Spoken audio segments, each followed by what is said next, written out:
12 জন এসছেন।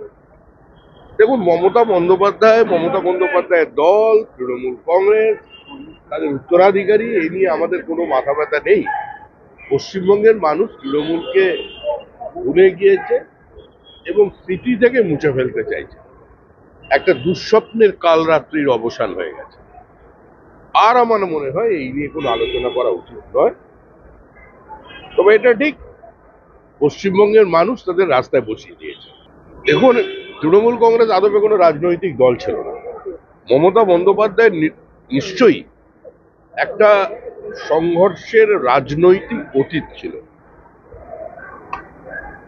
তিনি আপোষহীনভাবে সিপিএম এর বিরুদ্ধে লড়াই করেছেন, কিন্তু তারপরে একটা রাজনৈতিক দল বা একটা গণতান্ত্রিক ব্যবস্থার মধ্যে সরকার যেভাবে চলে সেভাবে চলেনি। তার পরিণতি হচ্ছে বিশৃঙ্খলা। এর সঙ্গে আমাদের দূর দূর পর্যন্ত কোনো সম্পর্ক নেই। সাংবাদিকরা বিভিন্ন সময় বিভিন্ন ধরনের প্রশ্ন করেন, সংবাদ মাধ্যমে কেউ কেউ ভিউজটাকে নিউজ বানিয়ে দিচ্ছেন। এগুলো চলবে, এটাই স্বাভাবিক। তবে আমি প্রথম দিনই বলেছিলাম, আজ থেকে 8 মাস আগে, যে তৃণমূল চলে গেছে, তৃণমূল চলে যাচ্ছে, তৃণমূল চলে যাবেই, তৃণমূল চলে গেছে।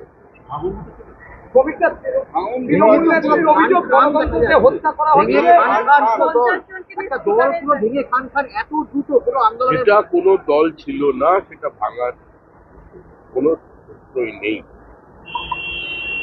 ও ভাঙবে, গড়বে, চলতে থাকবে, এরকম চলে। দুর্ভাগ্য আমাদের যে আমরা একটা পশ্চিমবঙ্গে এত বছর সাধনার পরে একটা সরকার তৈরি করলাম যেখানে কোনো দায়িত্বশীল বিরোধী দল নেই। এটা যে কোনো গণতান্ত্রিক ব্যবস্থার প্রতি জন্য বিপজ্জনক। Vision News 29